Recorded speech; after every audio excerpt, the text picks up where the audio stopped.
Assalamualaikum warahmatullahi wabarakatuh. Baiklah, pada pertemuan kali ini dalam mata kuliah pemulihan tanaman akan membahas tentang metode pemulihan tanaman menyerbuk sendiri. Jadi pada hasil daripada metode ini nanti kita akan lihat galur-galur hasil seleksi. Jadi banyak tanaman menyerbuk sendiri yang memiliki arti ekonomi penting sebagai bahan makanan, hortikultur, tanaman industri, sehingga banyak diusahakan oleh petani sejak ratusan tahun yang lalu.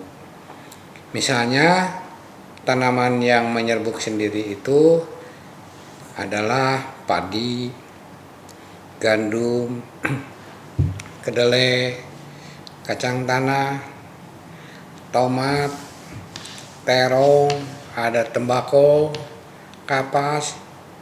Ini semuanya merupakan tanaman semusim yang dikembangkan dengan biji.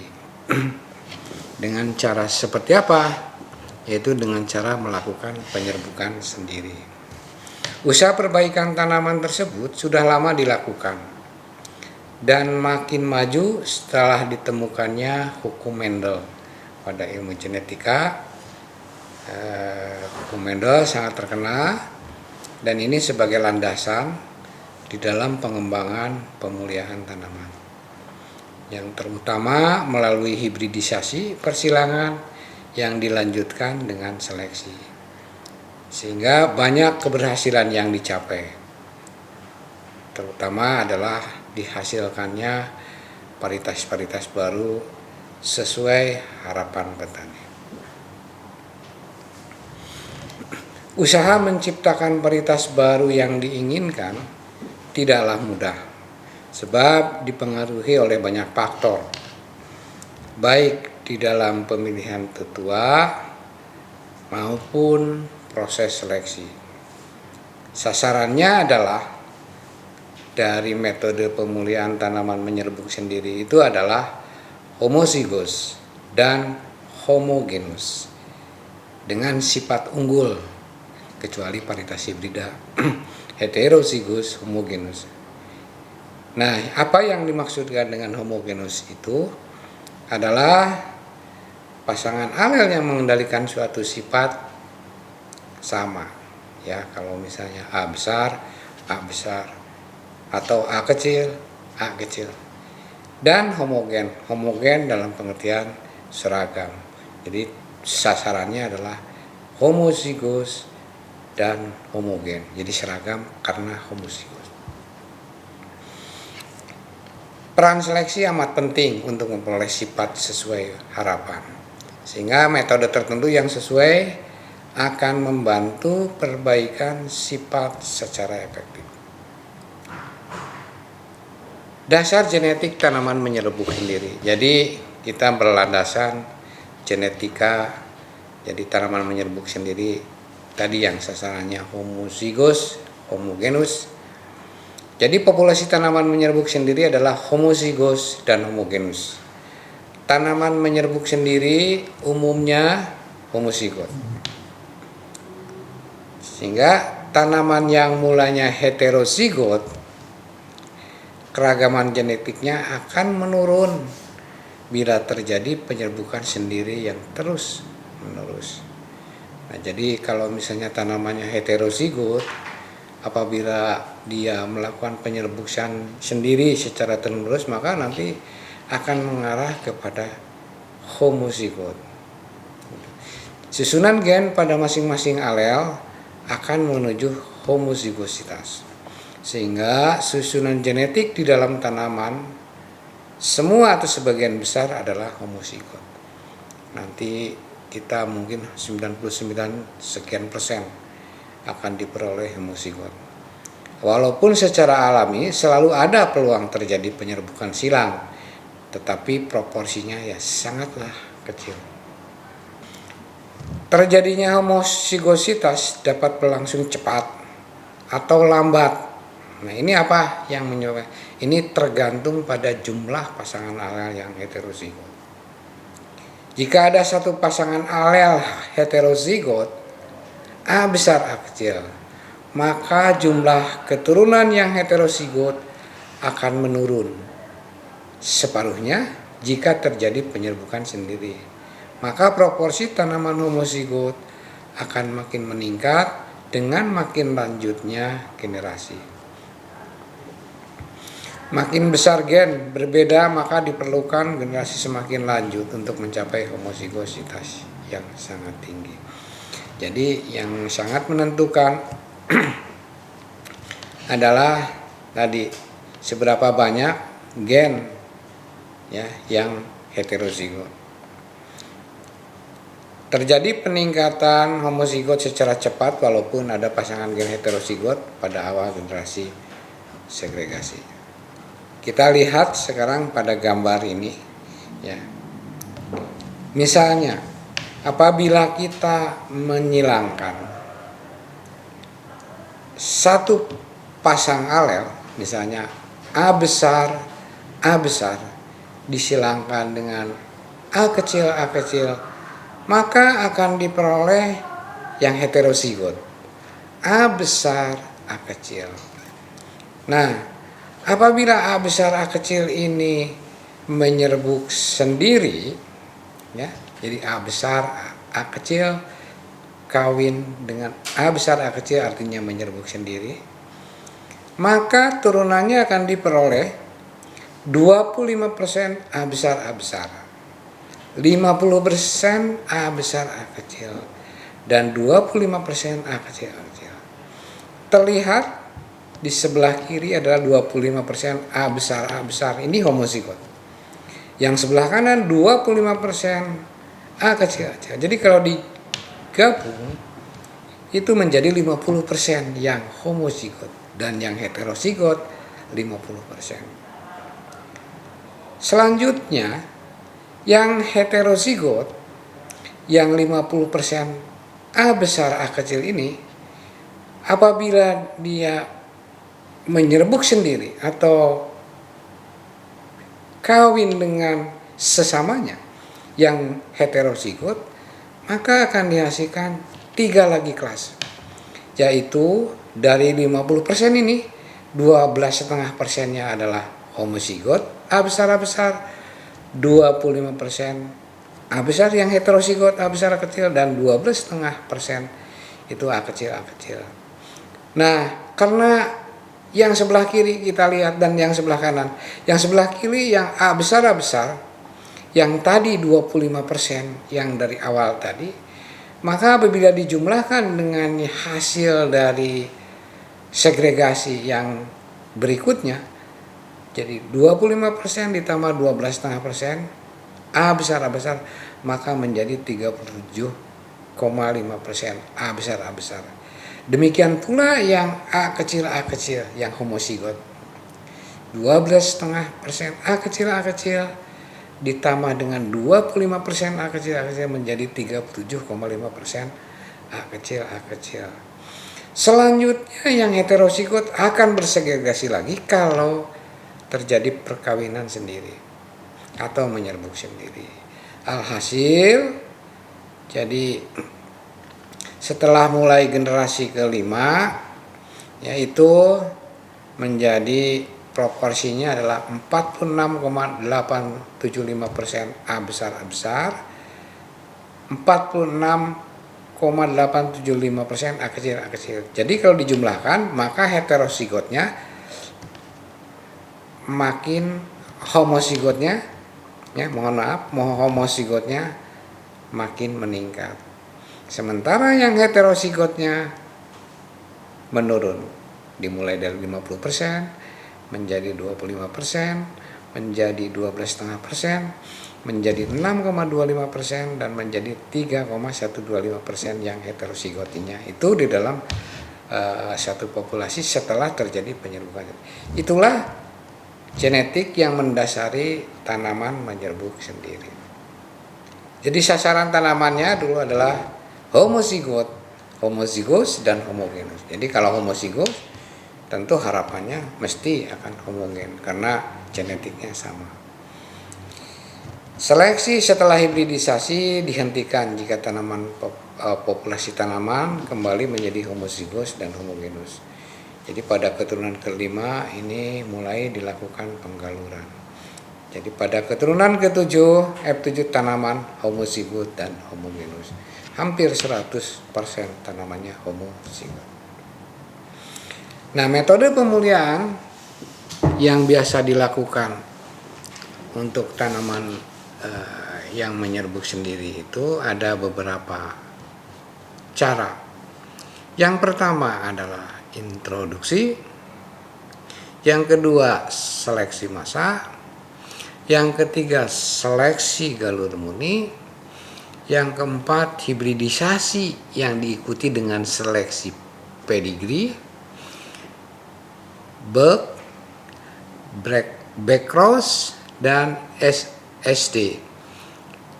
Yang kelima adalah kultur jaringan yang diikuti dengan seleksi pussyprotoplas, DNA rekombinan. Jadi kultur jaringan ini tidak kita bahas pada kali ini, masuk di dalam bioteknologi ya.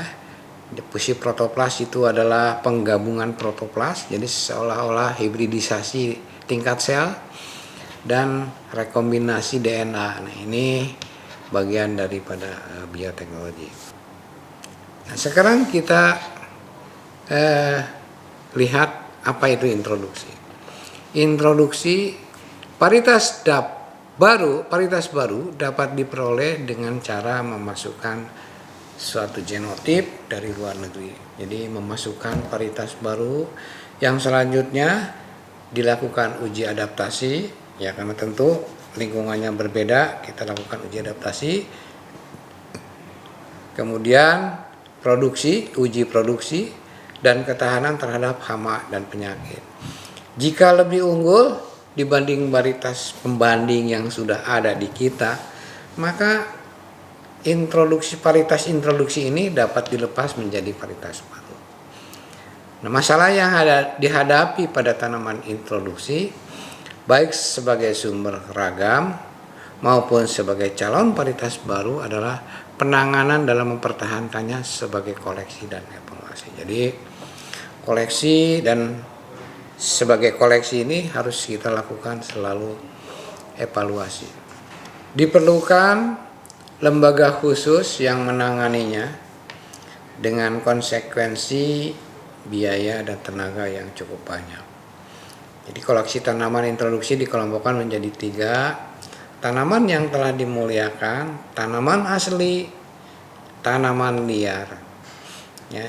Jadi kalau misalnya kita menghasilkan varietas baru, apabila sudah keunggulannya sudah banyak dikalahkan oleh varietas-varietas yang baru, maka varietas itu bisa dijadikan juga sebagai plasma nupa. Jadi ya, ini selalu demikian. Jadi sekarang misalnya sudah hampir 100-an ya. Misalnya varietas kedelai, kemudian padi banyak. Apabila tidak dipakai, itu menjadi koleksi plasma nuta, dan kita mungkin di tanaman-tanaman itu memiliki gen-gen yang kita inginkan. Biasanya tanaman introduksi dibutuhkan untuk memperbaiki sifat varietas unggul yang sudah ada dengan melengkapi sifat yang dianggap kurang melalui hibridisasi. Jadi bisa saja tadi tanaman introduksi bisa langsung dilepas setelah melalui uji adaptasi, uji produksi dan ketahanan. Juga bisa digunakan sebagai sumber gen dan bisa kita kawinkan dengan varietas lokal melalui hibridisasi. Baik, seleksi yang kedua adalah seleksi massa. Seleksi merupakan salah satu langkah dalam pemulihan tanaman itu. Jadi seleksi massa ini merupakan salah satu langkah di dalam pemulihan tanaman yang paling tua.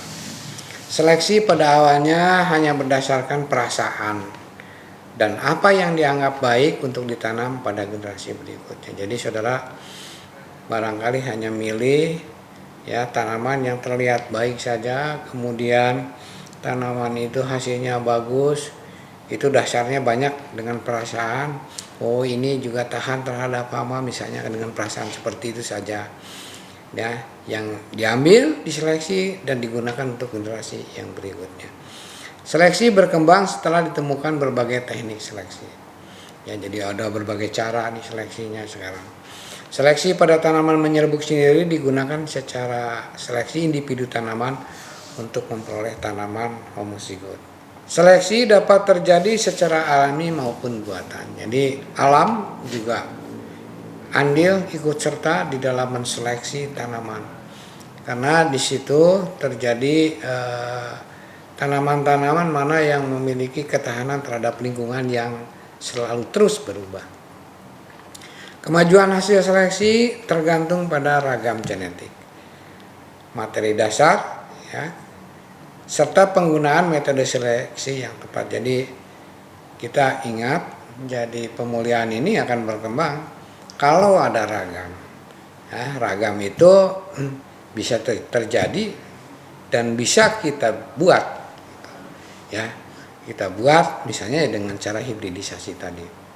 Seleksi massa merupakan metode seleksi tertua. Seleksi berdasarkan fenotip tanaman yang diinginkan, kemudian biji dicampur untuk ditanam lagi pada generasi selanjutnya. Ini seleksi yang sangat mudah dilakukan dan tidak mendasarkan pada banyak pengetahuan dasarnya. Seleksi dapat dilakukan satu atau beberapa generasi berurutan sehingga didapat suatu populasi baru dengan sifat-sifat yang diinginkan. Seleksi massa ini memiliki dua kelemahan. Yang pertama, tanaman homozigot dan heterozigot memiliki fenotip yang sama untuk sifat domain. Jadi apabila kita lihat flashback ke belakang tadi, yang gambar tadi tentang dasar genetik tanaman menyerbuk sendiri, terlihat bahwa apabila ada yang homozigot dan heterozigot itu untuk suatu sifatnya dominan, maka tanaman yang heterozigot akan mengalami segregasi sehingga seleksi perlu diulang. Kenapa? Karena tadi yang heterozigot apabila menyerbuk sendiri akan dihasilkan homozigot dan heterozigot. Beda dengan kalau homozigot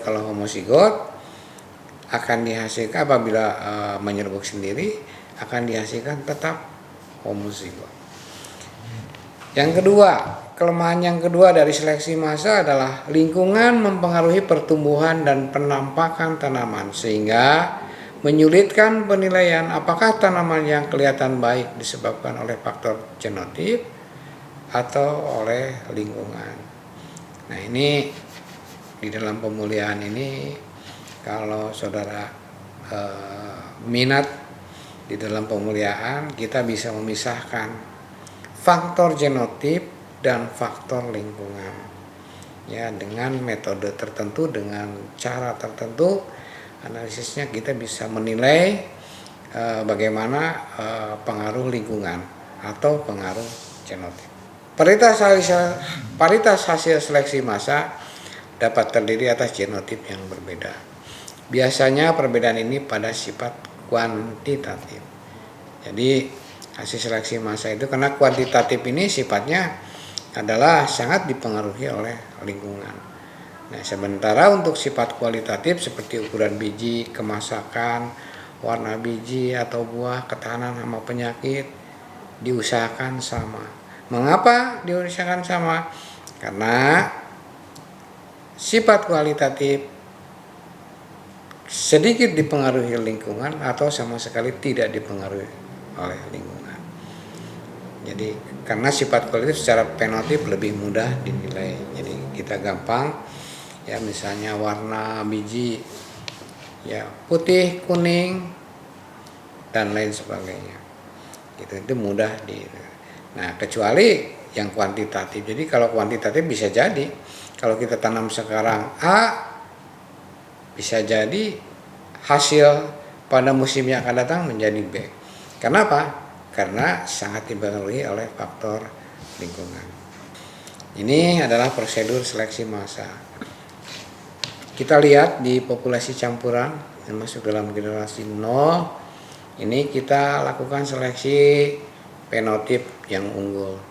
Ya, kita lakukan seleksi, kemudian jadi pada generasi berikutnya ya kita tanam, kemudian terjadi lagi populasi campuran, kemudian baru kita teruskan di dalam petak-petak pengujian setelah kita memilih. Nah, apa sebetulnya yang dipilih di situ? Harapannya adalah dipilih terutama adalah sifat-sifat kualitatif agar kita bisa memisahkan, dan setelah itu baru kita nilai sifat kuantitatif atau hasilnya tersebut. Ya, jadi pada pengujian itu kita gunakan juga varietas pembanding ya. Misalnya varietas yang sudah berkembang baik di lingkungan tersebut dan memiliki potensi hasil yang tinggi. Jadi diikutkan varietas pembandingnya. Macam-macam seleksi massa. Ada yang disebut seleksi massa positif dan yang kedua adalah seleksi massa negatif. Apa itu seleksi massa positif? Ya. Jadi dilakukan pada tanaman yang menampilkan fenotip baik dari suatu populasi tanaman dan membiarkan tanaman yang tidak diseleksi untuk tetap tumbuh di lapangan. Jadi tanaman-tanaman yang baik itu dipilih, tetapi yang kurang bagus dibiarkan ya, dibiarkan untuk tetap tumbuh. Itu disebut seleksi massa positif. Nah, kalau seleksi massa negatif, tanaman yang tidak diseleksi dibuang. Sedangkan yang diseleksi dibiarkan tumbuh terus sampai panen dan ditanam pada generasi berikutnya. Itu yang negatif. Jadi yang seleksi massa negatif itu membuang yang tidak terseleksi. Tapi kalau yang positif itu membiarkan tanaman yang tidak terseleksi. Itu macam seleksi massa. Nah, yang berikutnya adalah seleksi galur murni. Jadi seleksi galur murni ini sangat identik dengan pemurnian. Seleksi galur murni dilaksanakan untuk mendapatkan individu yang homozigot. Ya. Jadi harapan kita dari percampuran atau dari ragam yang terjadi pada suatu populasi itu kita seleksi. Nah, seleksi itu disebut seleksi galur murni. Bahan seleksi apa? Adalah populasi yang sudah mempunyai tanaman homozigot di dalamnya. Nanti terjadi percampuran di situ. Jadi pemilihannya dasarnya apa? Adalah fenotip tanaman. Sehingga penyeleksi sering kesulitan untuk membedakan pasangan gen yang homozigot dan heterozigot jika ada faktor dominan ya. Jadi kita sulit ini kalau memisahkan tanaman homozigot dan heterozigot dalam kondisi yang dominan ya. Ini sulit karena sama ya, sifatnya adalah sama. Populasi bahan seleksi di dalam seleksi galur murni ini dapat berupa satu varietas lokal yang telah beradaptasi baik pada suatu daerah dan merupakan campuran berbagai galur. Nah, ini banyak terjadi. Itu di kita mencoba melihat karena petani itu memiliki preferensi. Jadi ini loh yang terbaik. Meskipun di situ kita lihat terjadi ragam karakternya sangat beragam ya.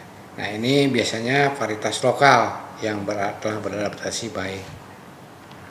Yang kedua adalah populasi tanaman yang bersegregasi. yang merupakan keturunan dari persilangan yang melakukan penyerbukan sendiri sampai beberapa generasi. Jadi kita memiliki tanaman yang masih bersegregasi. Ya.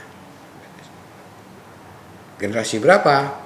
Misalnya generasi F4, F5 yang masih memiliki kemungkinan adanya segregasi gitu. Jadi keberhasilan seleksi tergantung pada ragam genetik tanaman homozigot pada populasi parasite. Ya, seperti di awal perkuliahan pemulihan tanaman, bahwa pemulihan tanaman akan berhasil apabila terjadi ragam genetik. Makin banyak atau makin beragam tanaman homozigot, populasi bahan seleksi, makin besar kemungkinan memperoleh individu tanaman yang diharapkan. Ini juga kembali kepada awal. Variation make progress. Jadi semakin besar keberagaman yang terjadi, maka semakin besar pula kita memperoleh individu yang diharapkan. Jadi makin besar kemungkinannya. Nah, pada seleksi galur ini kemurnian galur dapat berubah. Ya, kemurnian galur dapat berubah. Kenapa? Ada beberapa sebab. Yang pertama, mungkin tercampur dengan biji varietas lain. Apakah itu berawal dari petani menanam dengan campuran pada saat dia beli benih-benihnya, atau juga tercampur dengan biji varietas lain yang mungkin sudah ditanam dan sudah ada di situ. Ya, itu kemurniannya akan terganggu. Kemudian terjadi persilangan secara alami. Jadi meskipun ya tanaman yang tergolong di dalam penyerbukan sendiri itu sangat kecil kemungkinan mengalami penyerbukan silang, tetapi ada peluang meskipun sekian persen akan terjadi persilangan secara alami. Yang berikutnya adalah terjadinya mutasi, sehingga penyeleksian perlu dilaksanakan lagi setelah beberapa tahun galur murni tersebut ditanam. Nah, ini faktor-faktor. Jadi mutasi ini adalah perubahan akibat terjadinya perubahan gen, atau mungkin terjadi karena faktor-faktor mutagen yang ada, misalnya mutagen fisik, mutagen kimia, mutagen pencahaya cahaya dan lain sebagainya. Banyak yang menyebabkan kejadian mutasi seperti itu. Nah, ini adalah prosedur diagram seleksi galur murni. Jadi pertama dari generasi 0 ini terjadi populasi campuran, kemudian diseleksi fenotip unggulnya. Fenotip unggul sifatnya seperti apa? Yang ditanam di dalam barisan. Kemudian diseleksi barisan tanaman yang baik dan seragam. Dilanjutkan lagi dari baris-baris tersebut ditanam dalam satu petakan, ya, petak-petak. Jadi nanti akan diperoleh beberapa petak pengujian atas dasar fenotip yang membedakannya. Ya, dibandingkan diuji dengan menggunakan varietas pembandingnya. Ya, jadi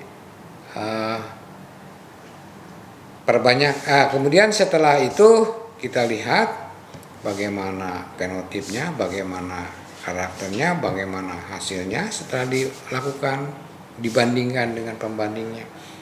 Maka setelah itu diseleksi, diambil, maka dilakukan perbanyakan biji untuk dilepas sebagai varietas baru. Itu adalah seleksi galur murni. Nah, kemudian kita sekarang lanjutkan tentang hibridisasi yang diikuti dengan seleksi pedigree. Jadi di dalam pemulihan tanaman seperti saya sebutkan tadi, bahwa kita bisa menciptakan keragaman. Dari mana? Salah satunya diantaranya adalah kita melakukan persilangan. Setelah kita melakukan persilangan, maka kita lakukan seleksi pedigree misalnya.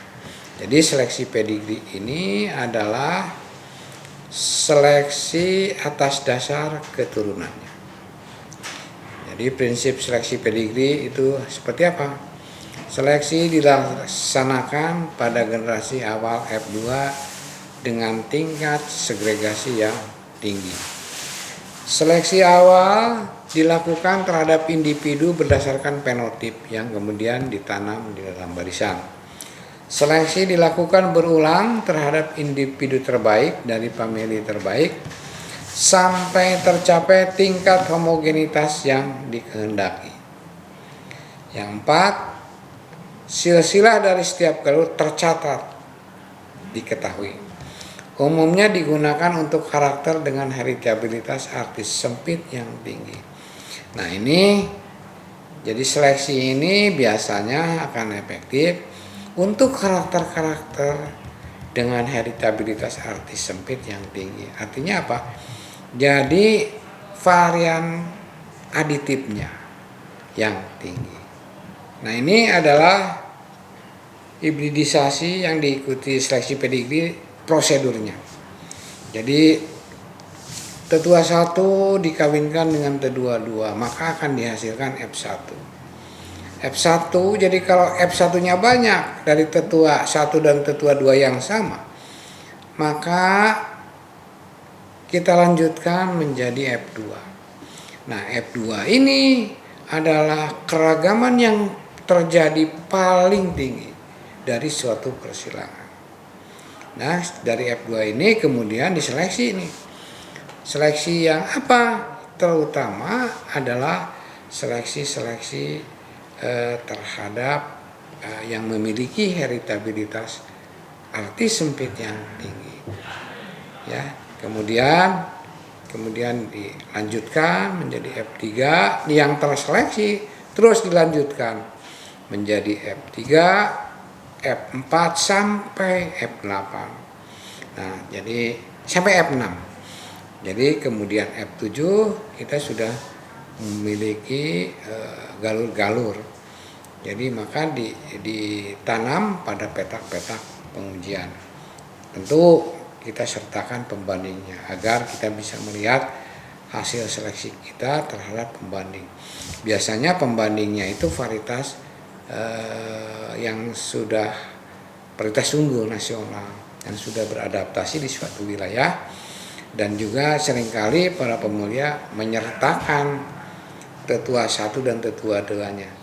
Jadi agar terlihat ini seberapa jauh sifat dari kedua tetua ini masuk ke dalam suatu galur tersebut. Nah, apabila setelah itu kemudian kita lakukan seleksi lagi, maka setelah terseleksi ya dilakukan perbanyakan biji untuk dilepas sebagai varietas baru. Yaitu mudahnya. Jadi nanti ada bagaimana kita kalau sudah mendapatkan calon-calon varietas ini atau galur-galur ini agar bisa dilepas. Ini ada, karena ini diatur oleh pemerintah.